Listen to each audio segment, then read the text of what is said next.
வாழ்க, திருக்குறள் வாழ்க, வாழ்க வாழ்க, தமிழ் மறை வாழ்க, வாழ்க வாழ்க. அன்பிற்குரிய பெரியவர்களே, அருமை தாய்மார்களே, திருக்குறள் நண்பர்களே, மாணவ செல்வங்களே, உங்கள் அனைவரையும் தென்காசி திருவள்ளுவர் கழகம் வருக வருக என வரவேற்று மகிழ்கின்றது. தென்காசி திருவள்ளுவர் கழகத்தினுடைய 97வது ஆண்டு நிறைவு விழா இன்றைக்கு 4வது நாள் நிறைவு விழாவாக சிறக்க இருக்கிறது. இந்த ஆண்டு விழாவிலே எப்போதுமே மாணவர்கள் கலந்து இங்கே திருக்குறளை அவர்கள் மொழிந்து திருக்குறளை ஆய்வு செய்து அவர்கள் உரையாற்றுவதும் வைப்பதும் நம்மளுடைய கழகத்தினுடைய ஒரு மரபு. அதே போல் இந்த ஆண்டும் காலை நிகழ்ச்சி 4ஆம் வகுப்பு மாணவியை தொடர்ந்து இப்போ 2ஆம் வகுப்பு மாணவி ரிஹானா.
திருவள்ளுவரே திருக்குறளின் அரசரே, வல்லவனுக்கு புல்லும் ஆயுதம் மக்கோ 2 அடி சாத்தியம். அப்பா இப்பா எப்பாலுக்கும் பொருந்தும் முப்பால் அடங்கிய திருக்குறளை தந்த தேயப்புலவரே, மாண்புகளை தமிழ் தலைவன் பாரதி பாடினார். வையக புகழை புரட்சி கவி தாசன் பாடினார். நான் பாட வார்த்தையே இல்லை, குரலை பாடியே அதை வலுவழிடம் வாங்கி என்பார்கள். நான் வலுவழிடம் வாங்கி வந்த சம்பளி அதி ஈரடி வெல்வார்.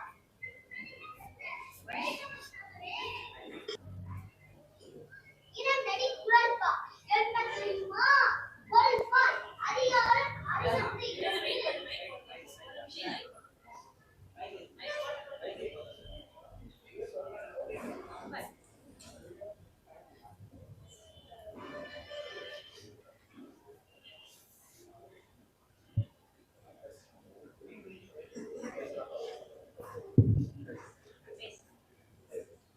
என் பெயர் ரிஹானா. பள்ளியில் 2ஆம் வகுப்பு படித்துக் கொண்டிருக்கிறேன். அன்பு தமிழ், ஆசை தமிழ், இன்பத் தமிழ், ஈழத் தமிழ், உயர்வு தமிழ், ஊக்கத் தமிழ், எழுச்சி தமிழ், ஏற்றத் தமிழ், ஐக்கிய தமிழ், ஒழுக்கத் தமிழ், ஓவியத் தமிழ்,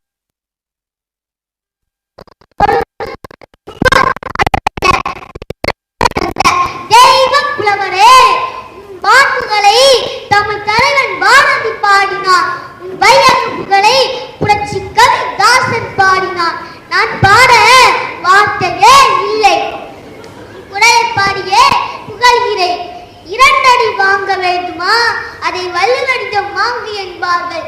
நான் வள்ளுவனிடம் வாங்கி வந்த செம்மொழி அடி ஈரடி வெண்பா 2 அடி குரல்பா என்ன தெரியுமா? பொருள்பா அதிகாரம் 62 ஆழ்வினை உடைமையில் இடம்பெற்றுள்ள 616வது குறள். எனக்கு பிடித்த திருக்குறள் முயற்சி திருவினையாக்கும், முயற்சியின்மை இன்மை கூத்திவிடும். திருவள்ளுவர் உரை, முயற்சியானது செல்வத்தினை வளர்க்கும், அம்முயற்சி இல்லாதிருப்பது வறுமைக்குள் கொண்டு போய் விட்டுவிடும்.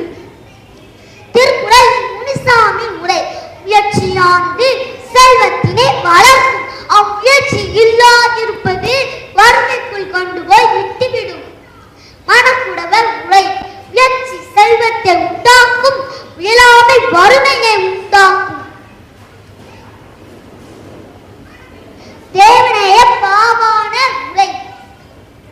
முயற்சி திருவினையாக்கும், விடாமுயற்சி செல்வத்தை உண்டாக்கவும் வளர்க்கவும் செய்யும்.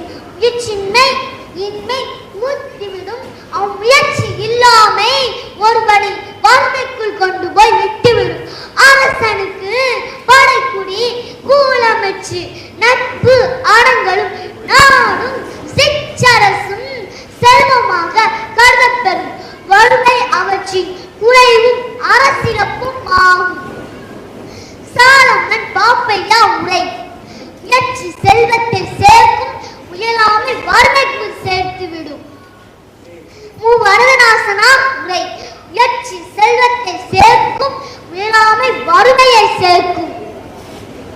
நாமக்கல் கவிஞர் உரை: முயற்சி செல்வத்தை சேர்க்கும், முயலாமை வறுமைக்குள் சேர்த்துவிடும். முன்னாள் முதல்வர் மு. கருணாநிதி உரை: முயற்சி இல்லாமல் எதுவுமே இல்லை. முயற்சிதான் சிறப்பான செயல்பாடுகளுக்கு காரணமாக அமையும். நாம் வாழ்வில் கடைபிடிக்க வேண்டியவை தினம் ஒரு குரல் வாழ்வை பெற்றிடுவார் மனிதா. வேதம் எதுவும் தேவையில்லை, வேதாந்தமும் தேவையில்லை. திருக்குறளே உனக்கு வேதம் என்றோ, குரல் வழியில் நீ வாழ்ந்தால் கோடி நன்மை பெற்றிடுவாய் மனிதா. மனிதா, நாடு செழிக்க திருக்குறளை படி, நல்லது செய்ய திருக்குறளை படி, வாழ்வாங்கு வாழ திருக்குறளை படி, வையம் தழைக்க திருக்குறளை படி. மனிதா, வள்ளுவம் என்றொரு பொன்னேடு வைத்து காட்டிடு கண்ணோடு, வாழ்வின் உயர்வுக்கு படிக்கட்டு குரல் வாசித்து வெற்றி கொடிக்கட்டு. திருக்குறளை தேசிய நூலாக்கினான் குற்றம் குறைந்து, காந்தியம் பிறந்து, இந்தியா வளர்ந்து, உலக அரங்கில் தலை நிமிர்ந்து வெற்றி வாகை சூடிடும். எவர் வருடம் இல்லை தொடர்ந்து செல்வேன், வெற்றியனும் இலக்கை அடைவை எதிர் நீச்சலித்து செல்வேன். இறுதியாய் உறுதியாய் ஒரு நாள் வென்றே தீர்வேன் என்று கூறி என் உலகத்துக்கு திரையிடுகிறேன். அனைவருக்கும் நன்றி. வள்ளுவர் வணக்கம்.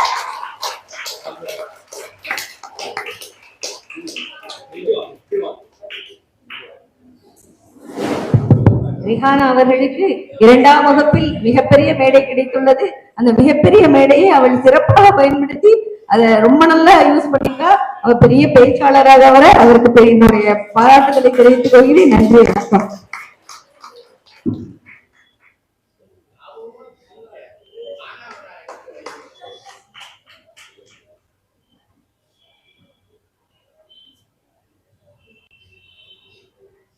விளையும் பயிர் முளையிலே, அவ்வளவு அழகு. எத்தனை செய்திகள் இந்த காலத்து உரையாசிரியர் வரை எடுத்து சொல்லியிருக்கிறார்கள். சொன்ன குரலும் அழகான குரல். முயற்சி திருவினை ஆக்கும். அந்த குழந்தை மழலை மாறாத குழந்தை. திருக்குறள் இனிமையானது. மழலை மொழியில் திருக்குறளை கேட்பது தேனோடு பால் கலந்தது போல இன்னும் இனிமை சேர்க்கிறது. அவர்கள் வாழ மெல்ல தமிழினி சாப்பிடும் அப்படின்னு பாக்குறப்போ ஒருவேளை ரிஹானாவை பார்க்கல, ரிஹானா மாதிரி ஆட்களை பார்க்கல போல இருக்கு. இல்லைன்னா அப்படி பாடி இருக்க மாட்டார். இந்த தென்காசி திருவள்ளுவர் கழகம் 97 ஆண்டுகள் என்ன நோக்கத்திற்காக இயங்கிக் கொண்டிருக்கிறதோ அந்த நோக்கம் இன்று நிறைவேற்றி விட்டது என்றுதான் அர்த்தம். அதற்கு ஒரு சாட்சியாக தான் இன்று ரிஹானா பேசியிருக்கிறார்கள். அவர்களுக்கு கழகத்தின் சார்பாக வாழ்த்துக்களை தெரிவித்துக் கொள்கிறோம்.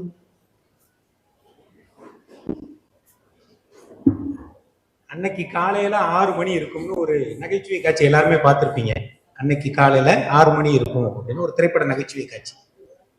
அது மாதிரி இங்க ஒரு நிகழ்ச்சி நடந்துச்சு. அந்த காட்சியை நம்ம ஓரிரு முறை ரசிக்கலாம், 3வது முறை பார்த்தா ரசிக்காது. ஆனா இந்த காட்சி வாழ்நாள் முழுவதும் நாம் எண்ணி மகிழத்தக்க காட்சி. கரண்ட் போனா எரிச்சலா தானே இருக்கும் நமக்கு. இன்னைக்கு இந்த குழந்தை நன்றி சொல்ல முன்னாடி இன்னொரு வாட்டி கரண்ட் போய் மைக் ஆஃப் ஆயிராதான்னு யோசிச்சுட்டு இருந்தேன் நான். இன்னொரு முறை கேட்கலாம்ல அந்த பேச்ச. செல்வி ரிஹானாவுக்கு வாழ்த்துகளும் நன்றிகளும்.